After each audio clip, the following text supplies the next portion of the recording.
కొన్నిసార్లు మనం ఏదైనా ఫ్రెజైల్ ఐటమ్స్ ఉంటే అవి ప్యాక్ చేసిన బాక్సెస్ మీద ఒక మాట రాస్తారు, హ్యాండిల్ విత్ కేర్ అని. చూసారండి? గాజు వస్తువులు లేదంటే ఎలక్ట్రానిక్ ఐటమ్స్ మనం కొనుక్కొని ఇంటికి తీసుకువెళ్ళేటప్పుడు, ఎల్ఈడి టీవీయో ఇలాంటివి మనం కొనుక్కొని తీసుకెళ్లేటప్పుడు ఆ బాక్స్ మీద ఒక మాట రాస్తారు, హ్యాండిల్ విత్ కేర్, జాగ్రత్తగా హ్యాండిల్ చేయండి లేకపోతే పగిలిపోతాయని. ఒక మాట చెప్పమంటారా? నీ జీవితంలో ఎంత పెద్ద సమస్య వచ్చినా you can handle with prayer. Hallelujah. ప్రార్థనతో హ్యాండిల్ చేసేయచ్చు. ఎందుకంటే నువ్వు ప్రార్థన చేస్తే God will come and take over. దేవుడు అంటాడు, నువ్వు కొద్దిగా పక్కన ఉండు, నేను చూసుకుంటా. నాకు అప్పచెప్పంతే, నా సహాయాన్ని అడగంతే, నన్ను ఆశ్రయించంతే, నా మీద ఆధారపడంతే, నేను చూసుకుంటా.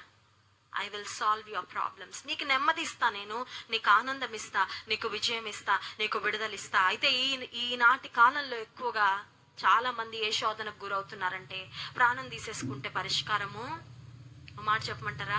ఈ భూమి మీద ఉన్న సమస్యలు నువ్వు ఎదుర్కోలేక ప్రాణం తీసుకుంటున్నావు, కానీ నిత్య నరకాగ్నిలో యుగ యుగాలు కాలడానికి నువ్వు వెళ్తున్నావు. నీకు అర్థమవట్లా, అది ఇంకా భయంకరమైన నరకం. ఇక్కడ కొన్ని రోజులే, ఆ సమస్య తీరే వరకు నీకు కొంచెం ఇబ్బందిగా ఉంటదేమో కానీ, but after that you'll be fine. జీవితాన్ని ఇచ్చిన దేవుణ్ణి ప్రక్కన పెట్టి మన స్వంతగా మన ప్రాణాన్ని మనం తీసుకుంటే, దేవుడు లేని నిత్య నరకాగ్నిలో యుగ యుగాలు మనం ఆ నరకంలో కాలాలి. అలాంటి తలంపులు ఎన్నడూ కూడా నీకు రానివ్వకు. దేవుడు నీకు ఆరోగ్యము ఆయుష్ ఇచ్చినంత వరకు బ్రతుకు, దేవుడు కొరకు బ్రతుకు, దీవెనకరంగా బ్రతుకు, 10 మందికి ఆశీర్వాదకరంగా నీవు జీవించు. ఆ ఓడలో ఉన్న వారందరూ కూడా దే లాస్ట్ హోప్, ప్రాణాలు ఇక పోతాయి అనుకున్నారంట. ఆ సమయంలో దైవజనుడైన పౌలు మాట్లాడుతున్నాడు. చూడండి, అపోస్తల కార్యగ్రంథం 27వ అధ్యాయము 22వ వచనం. ఇప్పుడైనా నువ్వు ధైర్యము తెచ్చుకొనుడని మిమ్మల్ని వేడుకొనుచున్నాను. ఓడకే గాని మీలో ఎవని ప్రాణమునకును హాని కలుగదు.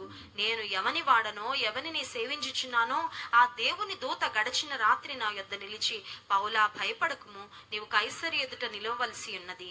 ఇదిగో నీతో కూడా ఓడలో పోవుచున్న వారిని అందరినీ దేవుడు నీకు అనుగ్రహించున్నాడని నాతో చెప్పెను. కాబట్టి అయ్యలారా ధైర్యము. The man of God had words of hope.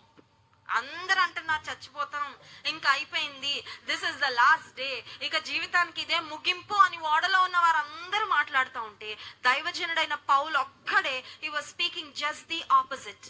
నిరీక్షణతో కూడిన మాటలు, ధైర్యంతో కూడిన మాటలు మాట్లాడుతూ అంటున్నాడు, ధైర్యం తెచ్చుకోండి.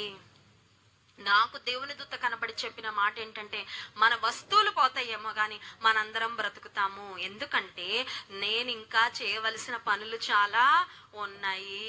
దేవునికి ప్రణాళిక ఉంది. దేవుడు ఎవరిని కూడా ఇక్కడ మరణించనివ్వడు. ఒక మాట చెప్పమంటారా? దేవుని